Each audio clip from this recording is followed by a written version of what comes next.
Hello everyone, this is CJNovo992 and today we're back for another brand new video. And today's video is here because there is boredom around people. It is the international break blues, so I thought, you know what, let's go to episode 2 of a series we started in the summer where we looked at Pedro Caixinha's first transfer signings. What happened to them? How did they play for us? Where did they end up? I thought, let's continue that bad boy. And the next era I have picked is one I think is very, very relevant to how we're all currently feeling about our recruitment, our board, our signings, etc. And the longer you watch today's video, the more you'll see that. So without any further ado, ladies and gentlemen, we are of course here to discuss, review and react to Steven Gerrard's first transfer window. Now, of course, Steven Gerrard joined the football club after 2018, after Pedro Caixinha, after Graham Murray, and he came in and he was well backed in his first transfer window as he signed a whopping 14 players in total, 5 being loans,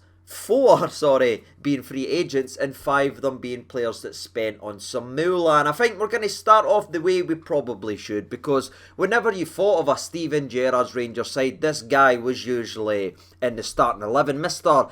Iron Man himself, Connor Goldson, who was actually our biggest expenditure with that transfer window, as he was around about £3.5 million. And Connor Goldson just came in, and it might be harder to sort of think back to now because I know some people's got their frustrations and issues with Goldson, but he drastically changed our defence overnight as he brought some real consistency and some strength in defending that was long gone in terms of our back line. And the big man came in and again took to it like duck and water and hasn't looked back since he's walked in the door. Now, Goldson played nearly every single game of that season, as again, not only did he win some fans' praise and everything like myself, I picked him as the signing of the season, I believe, in 2018. He also was awarded the vice-captain role at this football club, showing his importance and his leadership behind the scenes that a lot of us don't actually see. And of course, he's still here, he is still the mainstay, he is still our Stuart back there at the centre-back spot. And as at my current time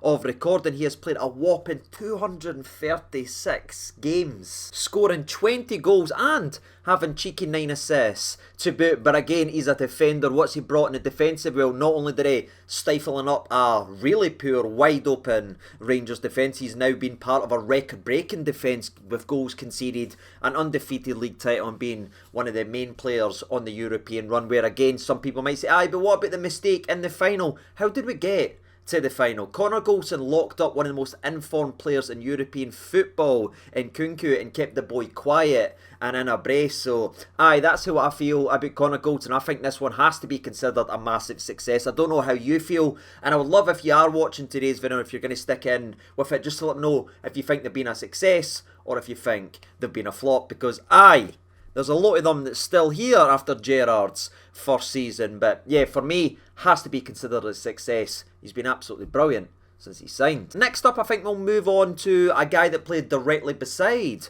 Connor Goldson, who was signed at the same time and was looked or hoped he would bring the same kind of reliability that Connor Goldson started to bring in that back line, and that is none other than Joe Worrall, who joined on loan from Nottingham Forest with again a big reputation and a lot of excitement about his signing. Again, we're looking at Goldson, we're saying, right, that's the partnership, this could potentially lead on to something. And unlike Connor Goldson, where again some people's got the problems with him, you could see what you could get. For Goldson, it was drastically different. I mean, you talk about Goldson being inconsistent. I think it's fair to say Worrall was inconsistent in a Rangers shirt, and I think all of us will have the exact same memory. When you hear Joe Worrall, Rangers, do you not just think of Rugby Park and Brophy? Is that not what you think, or is that just me? You can let me know in the comment section below. But it was a bit of a hit and miss season for Joe Worrall, but his loan was of course extended in January and he was kept to the end of the season. And to be fair, I think he did have a lot of good games in that as well, but again, it was more of the big mistakes that people remember on his way to have played 32 times for Rangers, scoring 1 goal, and that was him. There was no talks of bringing him back or anything like that, and it looked as if Joe Worrall was going to start his career start to stall, because again, he wasn't favoured at Forest, but he went back there. And to be fair to the lad, not only did he rebuild his career and rebuild his reputation, he has took off like that, people, because again, he battled, worked hard to get back into the new manager's plans at Forest, and not only did he become a part of the plans, I should say, he went on to captain the club right to the Premier League, where he now currently plays, having played every single minute of top flight football at my current time of recording. I think it's fair to say that Joe Worrall has rebounded after a mixed loan spell, and he's doing very well where he currently is. Next up now, I wasn't actually planning to do it in this order, but I think now that we've talked about Goldson, we've talked about Joe Worrall, let's talk about the other centre-back that was swapping in and out with Joe Worrall as we tried to find the magic in terms of a partnership, and that is none other than big man Katic, and that just puts a smile on my face because I liked the big laddie. He joined for around about £1 million in the summer of 2018, and he was expected again to add some physicality and some brute strength to this defence, and that's exactly what he brings. What he lacks, with finesse with the ball at his feet and all that fancy stuff that's in the modern game these days, he makes up with throwing his head into absolute everything, winning headers against anybody, and again, he'd tackle an oak tree. And again, I think that's something that irritates us all right now as we see the state of our current defence. But again, Katic came in and played a total of 30 games as he was rotated in and out with Joe Worrall, as Gerrard looked to sort of prefer the partnership of Worrall and Goldson, because again, Worrall is a wee bit better with his feet. But for me, if you look at the Katic's time at the club, how many man matches he won, the aerial duels, the stats that jump out you, is tremendous. And again, the argument could genuinely be made, we have not had anybody as physically dominating in a Rangers shirt since Katic, especially in that first 2 years before the major injury. But again, the major injury happened as he looked to break in and be one of the main men in the 2020 season. That's what a lot of people forget. He was one of the names that was expected to be starting every single game when we went on to do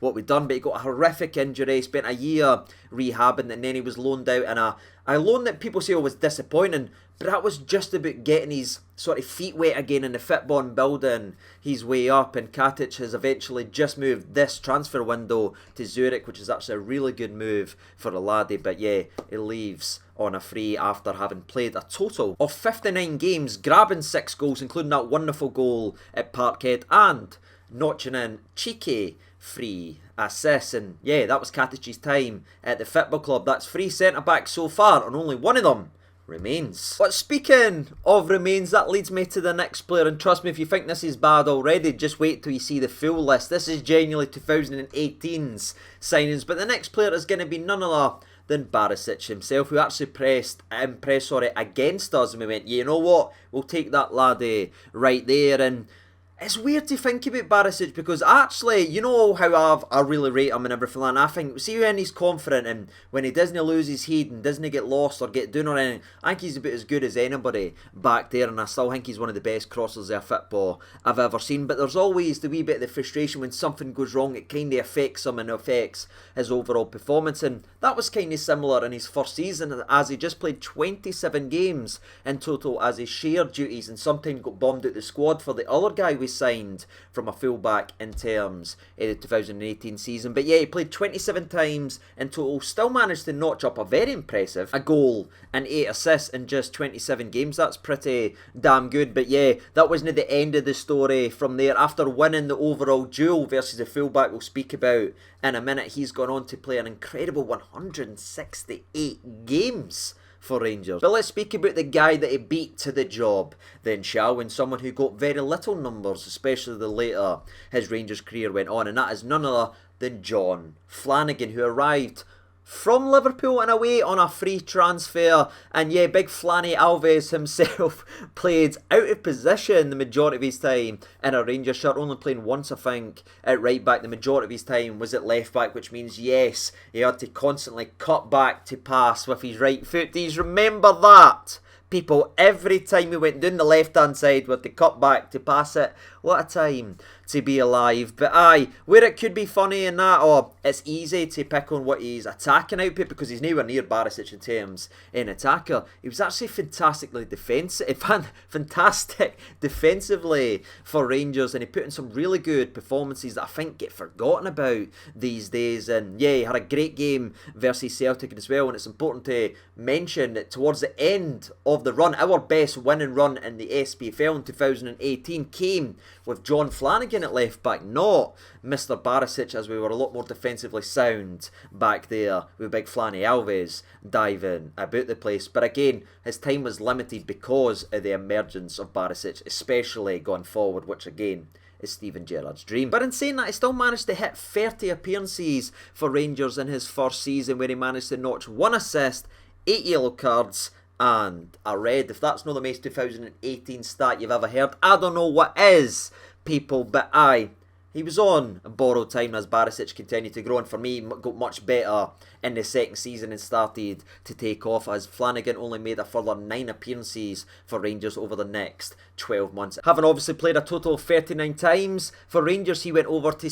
a short spell at Belgium where he played 0 games before moving over to Denmark where he played just 4 games. That means over a 2-year spell after leaving Rangers, he played just 4 professional matches, and that's where he finds himself right now without a club, and he has been for a little while. So if you were ever wondering what happened to Flanny Alves, you now know. But where Flanagan might have been a forgotten man to a lot of people, the next guy will certainly be first ballad in the forgotten man category, as we now move on to talk about Grezda.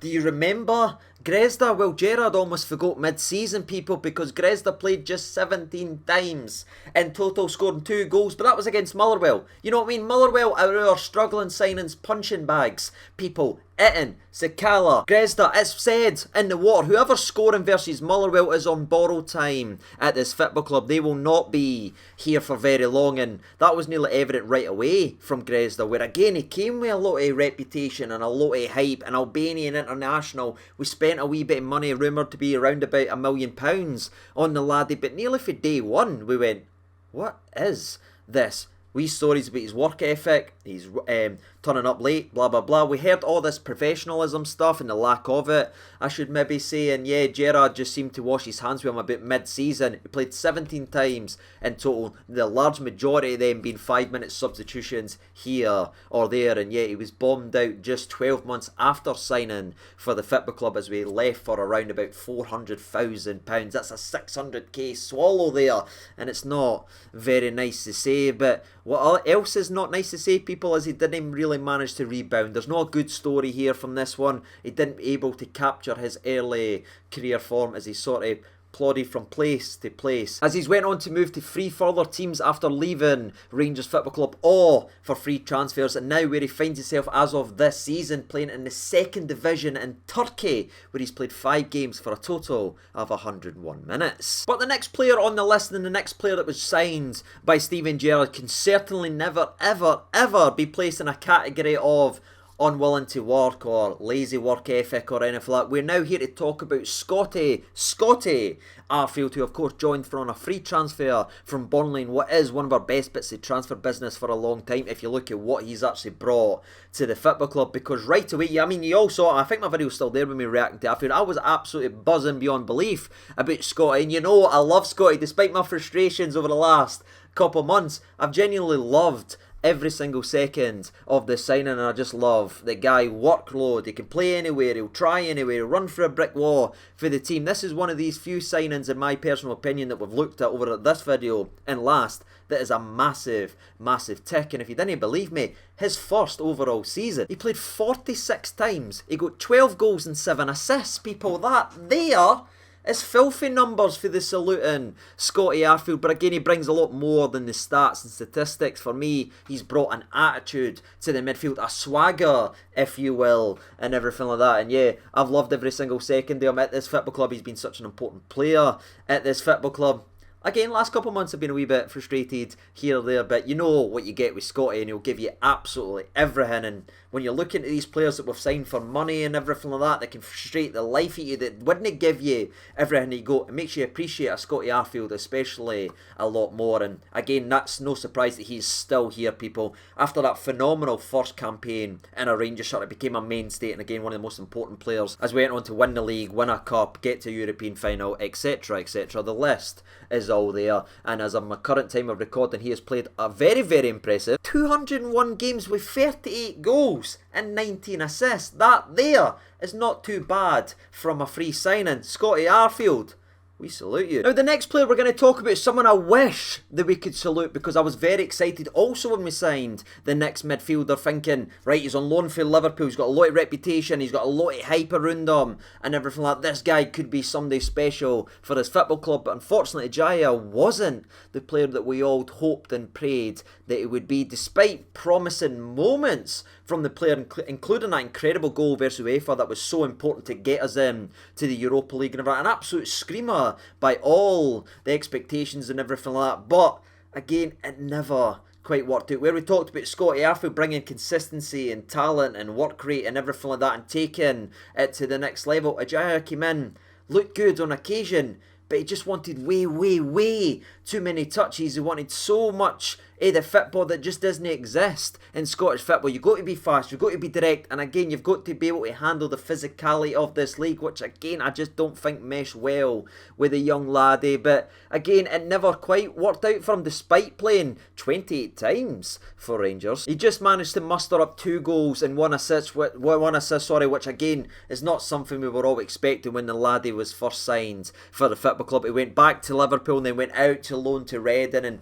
started to perform very well. And you know what? It's one of these occasions where you talk about a player that never worked out in a Rangers shirt, but it actually makes me really happy to know that this lad is out there balling at the level that he actually is, because after a couple loans to Reading, Ajaya ended up earning a permanent move for around about £4 million, by the way, from Liverpool to Reading, where he now is not only a fan favourite, but one of the most talented and attacking, one of those the streets won't forget players in terms of the old highlight packages in the Championship. He's so skillful. He gets the crowd up on his feet, and he's performing very well for Reading to this day, where again he started the season off brilliantly as well, having an assist already to his name. And I guess as we spoke about one Liverpool loanee, it'd be rude not to talk about the other that joined in the summer of 2018 then, shall we, to a lot less fanfare than Ajaya. Everyone was staring at Ajaya thinking, right, he was going to be the next guy and everything like that. And in came this guy called Ryan Kent after a disappointing spell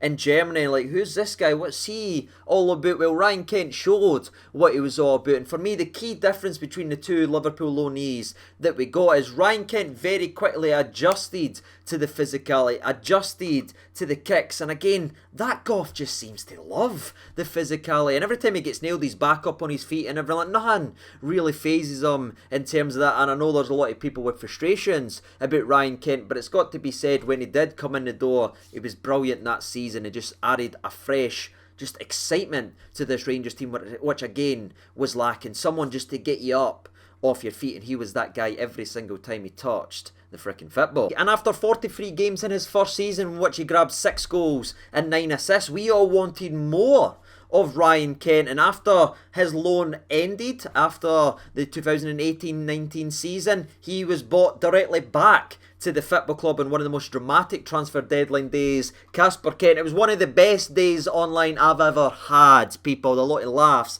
and everything like that. But he was signed for a roundabout rumoured fee of £7 million included, which again has brought a lot criticism his way and everything like that. But again, where he's had some frustration moments and frustrating periods, he's also had wonderful moments and wonderful performances. I guess that's probably the life of a winger. You're only as good as your last game in terms of your people. But for me, I thought Ryan Kent's been excellent at this football club and been a very important player for where we've gone so far. Where the Mad Goff has played 184 games, he's scored 30 goals and has 50 assists for Rangers. That's 80 goal contributions for Rangers already, and that for me is a great thing to actually sit back and look at. But again, if you've watched every minute, you know there's games that frustrate you, but he never hides. I rate the lad very highly, as you know, on the channel, and you shout at me all the time. I think this one has to be considered a success as well, considering the importance and all the money he's won us and helped us win in European football. I think he's more than paid his transfer fee, and of course his impact in the 2020 season where we won the league title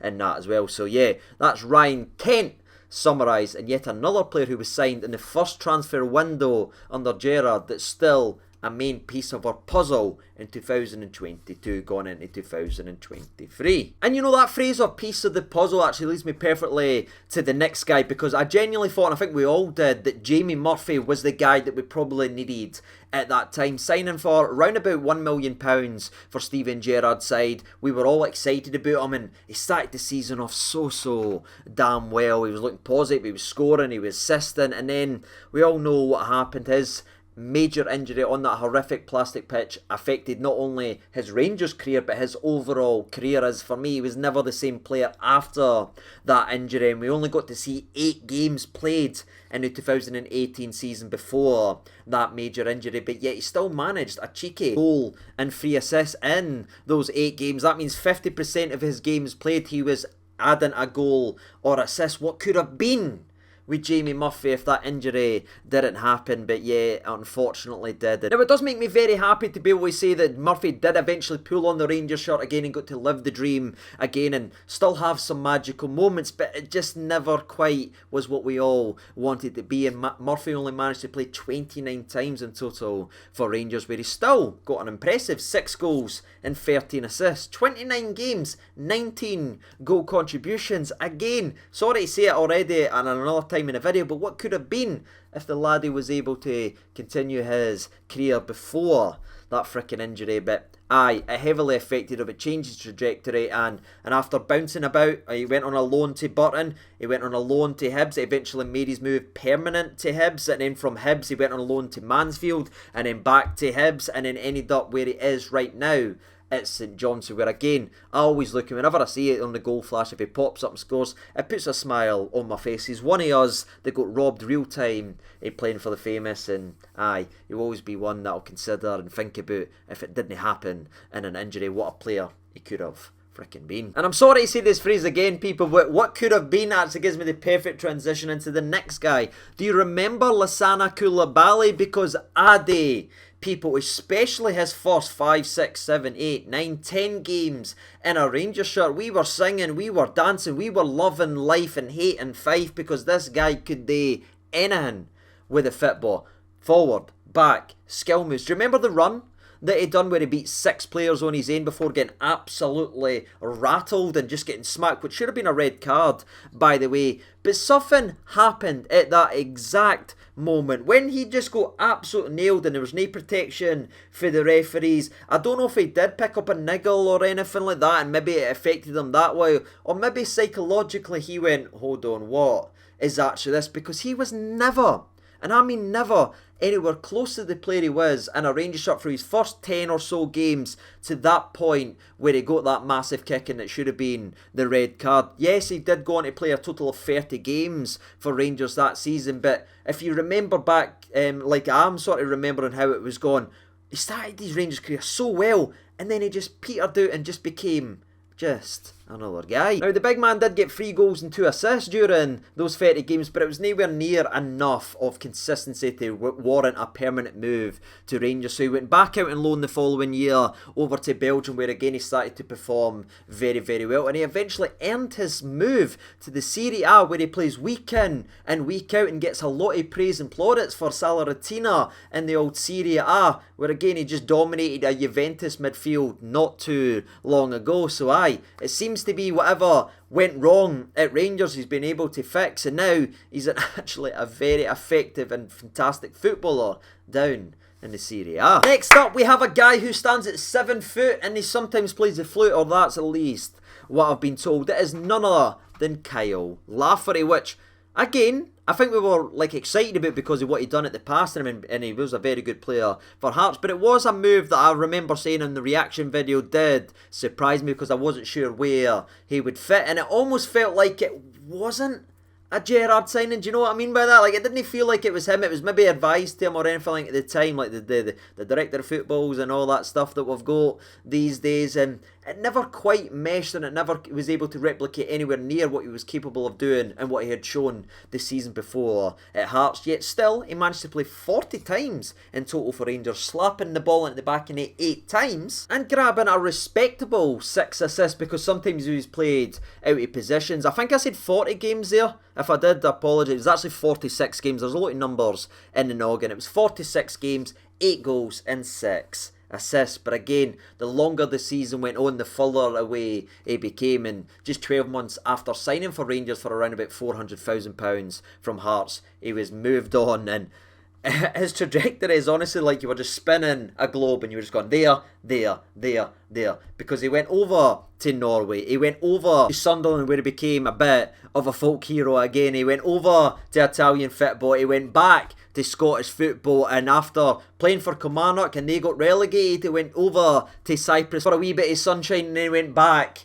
to Kelly where he remains right now, scoring goals and being a very important player. And he's always been the guy that always turns up with the last 10 games of the season and he always scores goals. That's what he done for Kelly to get them back into the league, and that's who he'll always be, people. So yeah, if you're ever wondering Kyle Lafferty's career path after playing for us, a lot of free transfers, a lot of random moves, but he's still in Scottish football in the current time. He's recording, which is important to say when it comes to Lafferty, because by God, does that guy like a move? And now as we dwindle down towards the end of the list, there is just 2 names to mention, and one of them is the next guy, and I genuinely can't. I was going to leave him for last, but you know what, I can't. I just spoke about a striker, let's speak about another. We are here to talk about Umar Sadiq. That's right, the guy who died rather than tapping the ball into the back of the net. A guy that's heart that was the size of a peanut in a Rangers shirt, who was probably the biggest flop in terms of Rangers' profile signings of that season, because it was so... He came from Roma,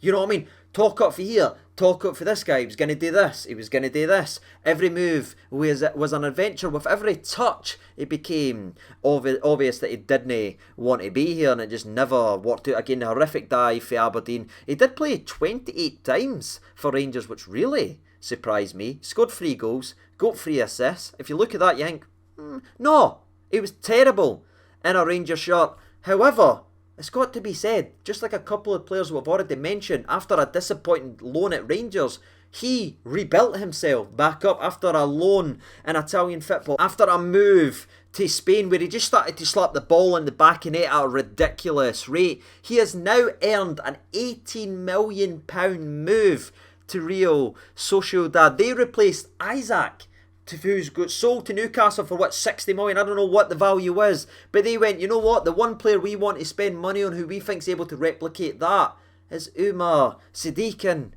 he's brilliant. Like, what is happening? Why is he so good now? He scores goals all the time. He scored versus Atletico Madrid. He's already a hero there. They absolutely love him, and he's constantly prompted and spoke up to moves. Even now, he's just signed for £18 million, but they're talking about maybe moving him on in January for more than that to an Atletico or something. Like, that is crazy, people, and I feel like I'm living in a simulation. But Umar Sadiq is a very, very, very good footballer. Now, but as my head is spinning after the Umar Sadiq news, let's finish up with the last player we're going to talk about and that is a free transfer by the name of Alan McGregor. He was no bad. He came in and he played 52 times in his second spell at the football club, and I just took off. You know how I feel about this lad. He's one of my favourite all-time Rangers players. I love the guy. I think he's absolutely amazing in every flat. In the years that he's played, even after coming back, he joined us being Hull's player of the year. We should have known he was going to perform, but some of his performances, man, we've not got time in the video because it's far too long. No one's going to be watching right now. I know for a fact the video's far too long, so I'm starting to stress about it, but McGregor for me has been incredible and is arguably better the second spell than he was in the first, and that's saying a lot because he saved a lot of things and done a lot of things for us. But if you look at what he was able to do, I think his 2020 season was the best McGregor I've ever seen. Some of the saves that he made are absolutely ridiculous. We know what happened last season, but Father Time's undefeated, people. It starts to affect everyone at a certain point. But for me, he's still now the best goalie at the football club right now, and he probably will be the number one now after the start of the season McLaughlin and Nats had. I love Alan McGregor. You all know this. He's right up there in terms of the best ever that's ever played for this football club, in my opinion, in terms of goalies and that as well. Of course, the goalie and everything like that is right there, but McGregor is close in my opinion, and even to be close to someone like a Gorham tells you how great he is. So I've got no problems with this. We're saying that Alan McGregor's been a massive success. However, you take a step back, and this is why one of the main reasons I wanted today's video. That is 5 of the 14 we signed in Gerrard's first transfer window. We're not talking about the January transfer window or the full year, because Glenn Kamara comes in and all that then, and it gets worse. We're talking about this first transfer window. 5 of those 14 are still in our starting 11 to this day.